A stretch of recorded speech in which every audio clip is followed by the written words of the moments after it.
নমস্কার সবাইকে। আজকে অনেক দিন পর ব্রেকফাস্টে চাউমিন হয়েছে। যদিও আমি সকালের খাবারে ভাতটাই খেতে ভালোবাসি, তবু মাঝে মাঝে তো টেস্ট চেঞ্জ করাই যায়, তাই না? আর আজকে দুপুরবেলার খাওয়াতে ছিল নিরামিষ, পটলের দোরমা বা দোলমা, যে যেটাই বলো না কেন সেটাই ছিল। তোমরা আমার আগের ভিডিওগুলোতে অবশ্যই দেখে থাকবে, আমি যখন তুলসীতলায় পুজো দিতাম সামনেরটা ফাঁকা থাকতো, রাস্তা দেখা যেত। এখন এই সামনে দিয়ে দেওয়াল তুলে দেওয়া হয়েছে আর সামনে একটা গেটও লাগিয়ে দেওয়া হয়েছে। এই তো সামনের দিকটা পুরোটা দেওয়াল তুলে দেওয়া হয়েছে আর এখন এখানে গেটটা রং করা হচ্ছে। রং না করলে গেটটায় তাড়াতাড়ি জং ধরে যায়। দুদিন রাখা হয়েছিল, তাতেই গেটটার অবস্থা এরকম হয়ে গেছে। আর এখন তো আমের সিজন চলে এসেছে, আর কাঁচা আম মাখা ছাড়া ভাতটা ঠিক কিন্তু এখন আর জমে না। এই আম মাখা বলো, তেঁতুল মাখা বা কোনো চাটনি বা কোনো আচার আমার ছোটোবেলার থেকেই খুব প্রিয়, আর ভাতের সাথে এগুলো খেতে আলাদাই মজা লাগে। তারপর আমি আর রোহন দুজনে মিলে টবের থেকে গাছগুলোকে অন্য একটা টবে শিফট করলাম। এই গাছটা নিশ্চয়ই তোমাদের আগের অনেক ব্লগে দেখিয়েছি। এই গাছটা থেকে অনেক নতুন চারা বেরিয়েছে, সেজন্য গাছটাকে বড় একটা টবে শিফট করে দিলাম।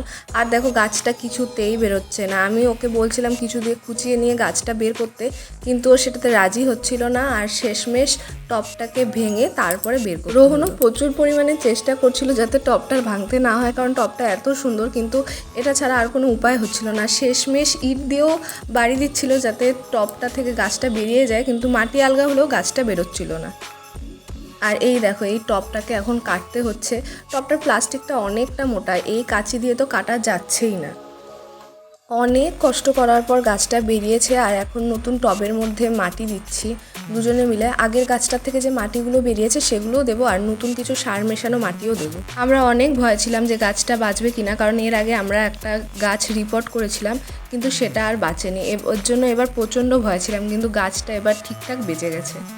আসলে না, আমি দেখেছি শীতকালে কোনো কিছু গাছ রিপোর্ট করলে বা কোনো কিছু করলে বাঁচে না, তাড়াতাড়ি শুকিয়ে যায়। এই টাইমটায় বৃষ্টিও থাকে, রোদও হয়, তার জন্যই হয়তো গাছগুলো বেঁচে যায়। ওয়েদারের জন্যই হয়তো এরকম চেঞ্জ হয়।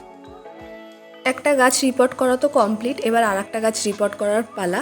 এটা ছিল আমার জানালার পাশে, আর দেখো এটাকেও ভাঙতে চাচ্ছিল, কিন্তু আমি বলছিলাম এটাকে আমি ভাঙতে দেবো না, এটাকে কিছু দিয়ে খুঁচিয়ে নিয়ে তারপরে বের কর। শেষমেশ তাই হলো, খুঁচিয়ে নিয়ে বের করে এটা পটে লাগালাম। এই গাছটা গ্যারেন্টি ছিলাম যে গাছটা বাঁচবে। আসলে এই গাছটার ডালটা নিয়ে এসে কোথাও রাখলে না, সেটাও বেঁচে যায়। এই দুটো গাছ দিয়ে যদিও আমার মন ভরবে না, আরও কয়েকটা গাছ এনে বাড়ির সামনে রাখবো। আর বিকেলে হয়েছিল তিলের তক্তি। তোমরা কে কে তিলের তক্তি খেতে ভালোবাসো অবশ্যই কমেন্ট করো।